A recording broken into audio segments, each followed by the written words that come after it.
Assalamualaikum warahmatullahi wabarakatuh, teman-teman sekalian. Jadi hari ini, di video kali ini saya akan mereview bukunya Kak Arif Bala tentang Kepada Jauh yang Dekat. Jadi kalau tidak salah, buku ini adalah terbitan kedua beliau yang ditulis. Sebelumnya mungkin saya perlu memperkenalkan bahwa Kak Arif ini adalah salah satu putra terbaik Sinjai juga. Saya mengenal beliau itu pada saat dia menjabat sebagai Ketua Ikatan Alumni SMA Negeri 9 Sinjai di sekolah saya juga. Dan saya kagum dengan beliau karena melihat dari biografinya juga, S1-nya itu selesai pada tahun 2014. Kemudian dia menerima 3 beasiswa pada tahun 2016, 2 ke Inggris dan 1 ke Amerika Serikat. Dan beasiswa yang diterimanya ini adalah bukan beasiswa bahwa dia tidak punya uang, miskin, tidak mampu dan sebagainya, tetapi beasiswa yang diterima beliau adalah beasiswa yang berdasarkan kompetensinya. Itu beasiswa Fulbright. Nah, kita lanjut teman-teman. Jadi saya beli buku ini di toko buku Pelangi Ilmu. Ini ada pembatas bukunya.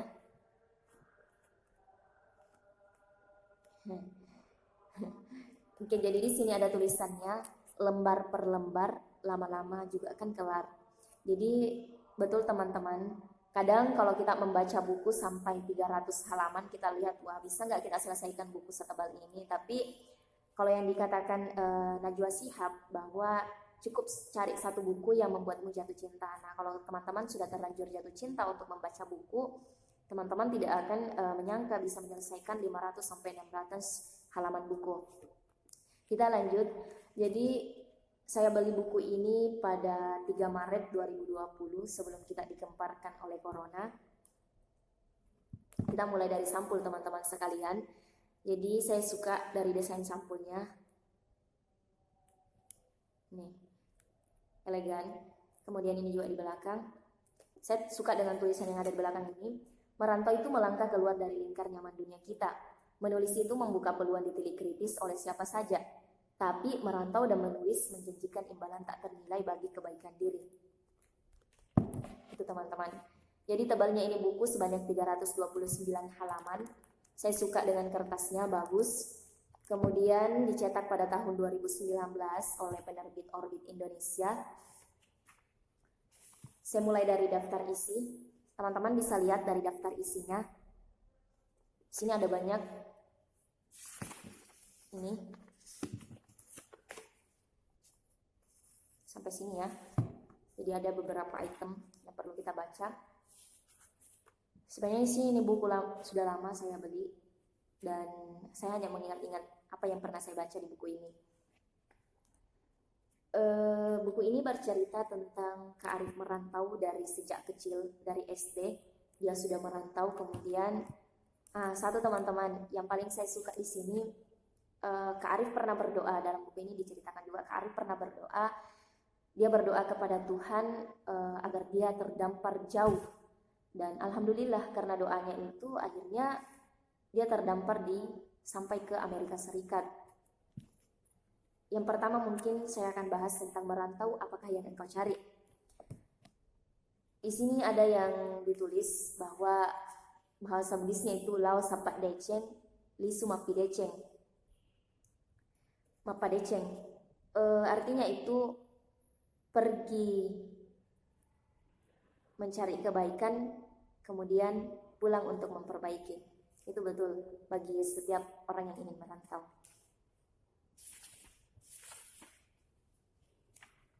Nah, Kak Arif sendiri itu kan dari SD merantau. Dari kecil dia sudah merantau, dia sudah merasakan hidup jauh dari keluarga.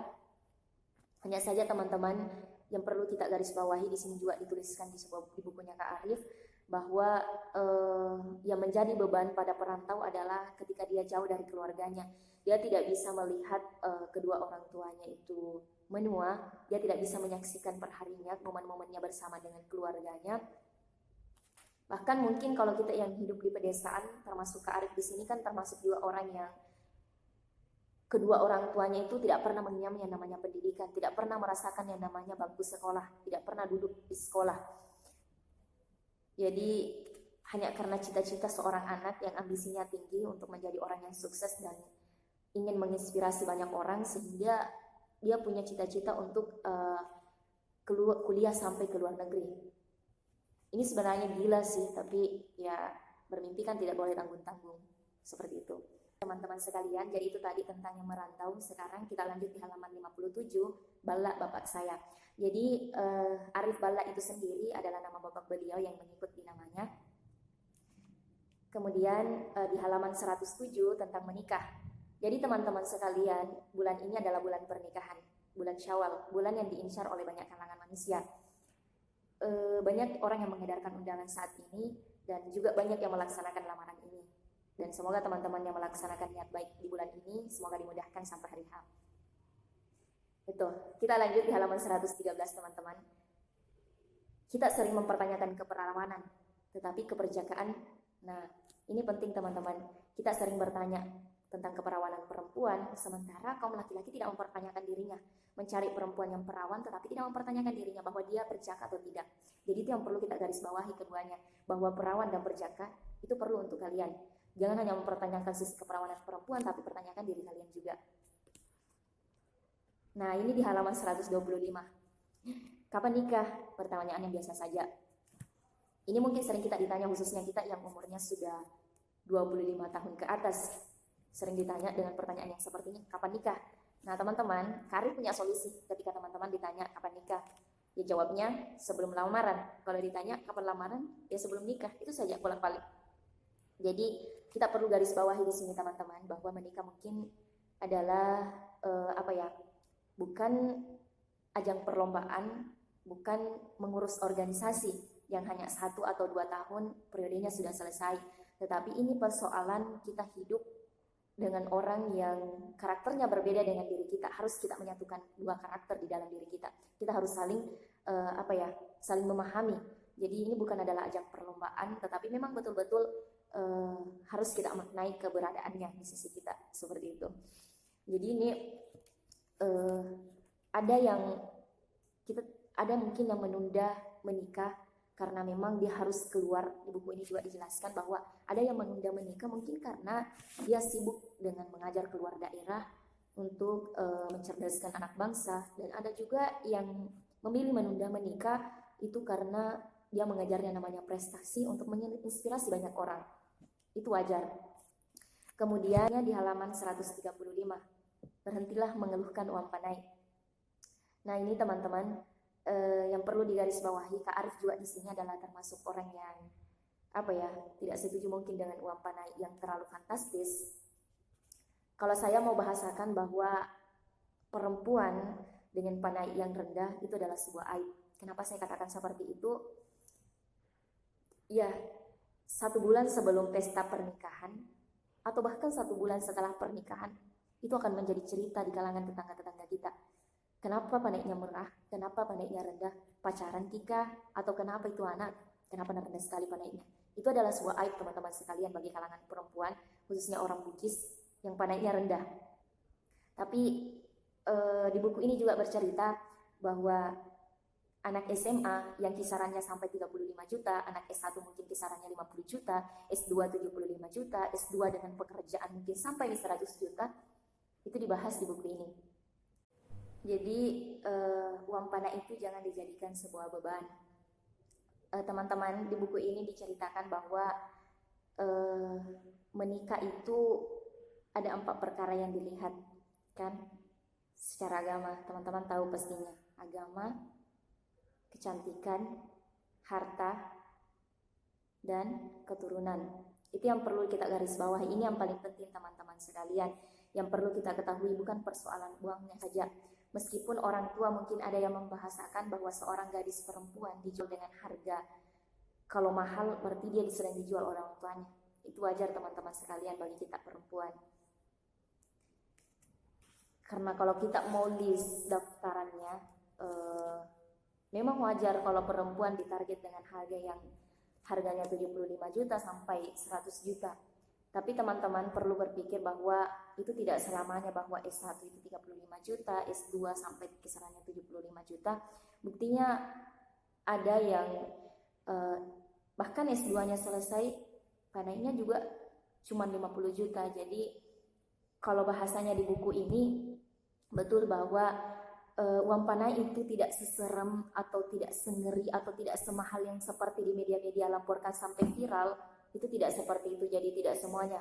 Tapi ketika orang tua dan si anak dan kedua belah pihak semuanya saling paham tentang apa yang paling menunjang dan paling diutamakan untuk menikah, saya yakin dan percaya bahwa panai itu hanyalah penambah di belakangnya. Kita lanjut teman-teman sekalian, itu tentang panai.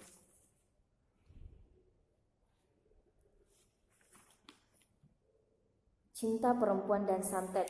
Seperti yang saya tadi bahasakan, banyak kalangan yang ketika sudah menikah atau belum menikah, seumpamanya dia terkendala dengan uang panai atau restu dari orang tua, bahkan sampai terjadi silariang apa dan sebagainya, bunuh diri yang sering kita lihat di TV-TV, itu wajar, itu sering terjadi kalau orang patah hati. Kemudian di sini yang dibahas di halaman 147 tentang cinta perempuan dan santet. Orang Bugis mengatakan bahwa cinta ditolak, dukun bertindak. Ya seperti itu. Banyak orang yang memanfaatkan hal-hal yang seperti itu, bahwa kalau seumpamanya dia ditolak, tidak diterima lamarannya, ya sampai dia membuat perempuan itu sakit, seperti yang diceritakan di buku ini. Sampai perempuan itu diobati beberapa kali di dokter, tetapi tidak. Dokter hanya membahasakan bahwa dia hanya sakit kepala biasa saja. Nah, ketika dibawa di dukun atau dibawa kepada orang yang pintar yang bisa mengetahui perempuan ini sakit apa, ternyata dia disantet, dia diguna-guna oleh laki-laki yang pernah ditolaknya. Wah, saya rasa ini adalah sesuatu yang ngeri, teman-teman. Nah, yang paling sedih di buku ini itu halaman 197 tentang doa. Ini adalah kisah di mana Kak Arif memperjuangkan untuk lanjut kuliah di luar negeri. Berapa kali, jadi Kak Arif tidak langsung sekali tes langsung lolos, tetapi dia melalui berbagai tahap seleksi dengan menghabiskan uang tabungannya, sampai dibilangi sama temannya bahwa mungkin kurang sedekah, kurang berdoa apa dan sebagainya, tapi beliau sudah lakukan itu. Tapi ternyata ya betul yang dibahasakan di buku ini bahwa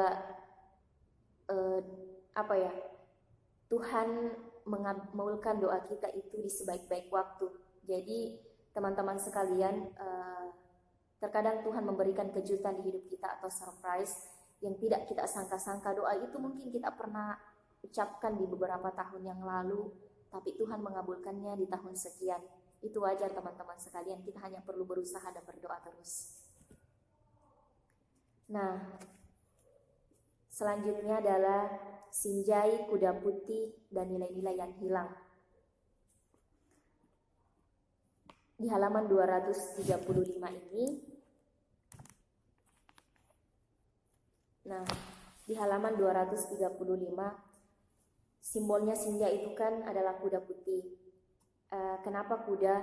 Karena pada saat itu masyarakat menggunakannya sebagai transportasi untuk mereka beraktivitas dengan menjual hasil-hasil perkebunan beliau, hasil-hasil pertanian beliau. Makanya kuda adalah simbol di Sinjai itu sendiri. Kemudian Sinjai bersatu, jadi supaya masyarakatnya bersatu, ada persatuan di dalamnya.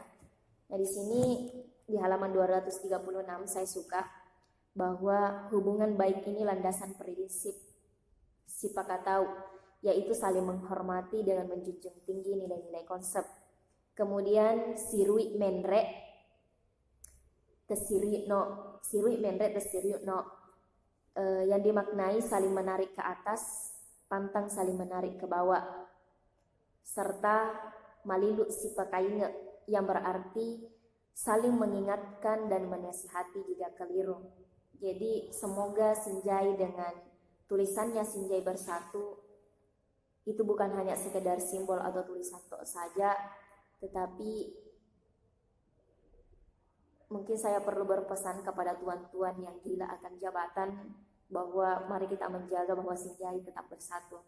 Kita tetap melestarikan untuk Sinjai tetap bersatu. Yang Sinjai di mana di buku ini juga diceritakan bahwa peringatannya itu pada setiap tanggal 27 Februari.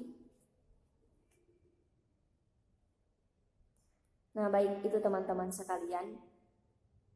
Halaman 287 juga khusus bagi teman-teman yang sering meminjam buku. Kepada yang suka pinjam buku dan tidak mengembalikannya. Nah, kalau Kak Arif yang ditulis di buku ini katanya halaman 287.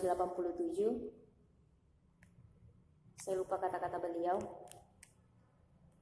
Sini, ketika tidak dikembalikan ada nilai-nilai kepercayaan yang dihianati. Bisa jadi hanya karena tidak membeli buku lantas menjadi setitik noda jejak persahabatan.